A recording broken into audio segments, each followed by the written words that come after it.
sichopo ka kenda luwo chenro ka antiere Nairobi ka mokwatni do mokwatni osewacho kanyo tieko lwa kar kae achiel kachiel.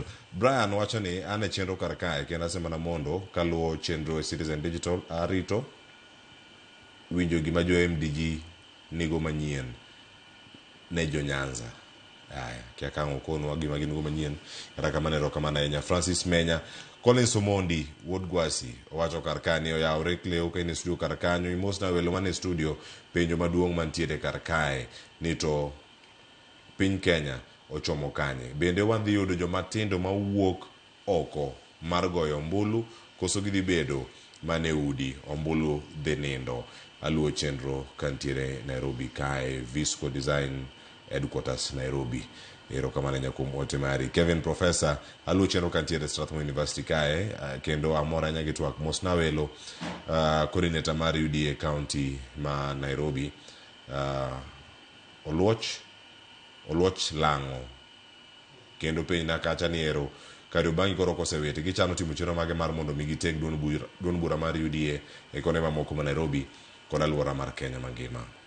Aya utno sedonjo kar kacha achiel kachiel ka Quinta Otieno wacho kar kama osna Sherine Omondi jomatindo moko ntiere mbalariany achiel kachiel kama gintiere itemo imedo inyalo konygi e yo machal nade yudo kura yudo pande moko ni jo sikul ka gitendo to gisechopo higa 18 moko nitie nyaka sikul mani some mamoi. Sherine budok kata sikul mondo miwuogi nyithindo gi. Sherine penjo ni angi duogi kange make achiel kachiel mano mar Quinta mondo mi angi duoka ne kanyo bende ka wantiere kode kar kae. Steve Ogelo wacho ni antiere kae ka antiere Murang'a kinyi ma kawuono ka luwo chenro achiel kachiel. Brother parne jok manie mesa ni piny Kenya to nyaka sudi to bende duond buche oikore mano mar chwalo injili mar kawo kura e kor gwenge. Wach mangima ahinya mantiere kar kae achiel kachiel ka bende waluwogi kar kae. Wacho wamedo mana puonjore e chenro kae ma bende wamedo mana yudo gintiere ote modonjo kar kae achiel kachiel. Ang'eni wayudo gima thoth. Sherine mae machago kodi kato bang'e ang'e kaka chano kegi kone mopogore opogore kapod wandi chal mar piny Kenya kiduoko mana penjo. Ingeni joma tindo monego bed ni kawo ID onego bed ni ilando mang'eny nikech mana gima ne kichako wuoyo gokinyi ni wacho ni nitie nyako moro ma owacho ni mondo IBC olos TikTok gi maber. Joma tindo mang'eny ni e TikTok kendo TikTok no gitiyo go recording videos gi gik makamago. Magi channels monego bed ni for example IBC tiyogo mondo gipuonj go joma tindo. Ka ginyalo they should employ a Gen Z mondo puonj gi kaka ginitimo kaka communications mondo wayud kaka message ni chopo ne jok mani school to chopo ne be jok mani oko ma pod onge ID nikech nitie jok ma osetieko school mano lalo ID to gionge voter registration be.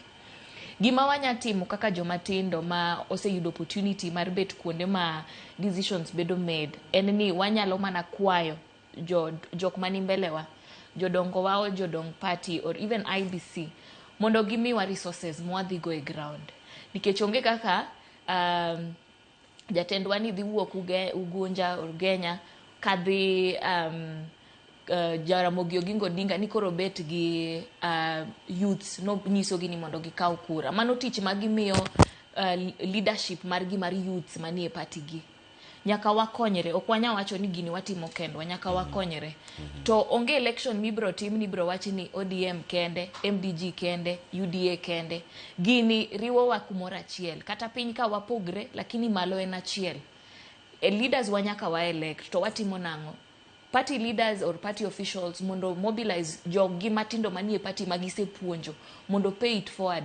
Ka gise puonjo gi to jogi ema gioro gimiyo resources to dhi kucha nikech kucha bo kinyadhi makata onge pi kata kawuono Ramogi omiyo wapi okunyadhi kucha ma onge pi nyakubedi umigi pi gimigi soda skari odhi malo sama information dok piny to giwinjo tinyiso gi gimomiyo onego bed ni gikaw ID to gikaw kura.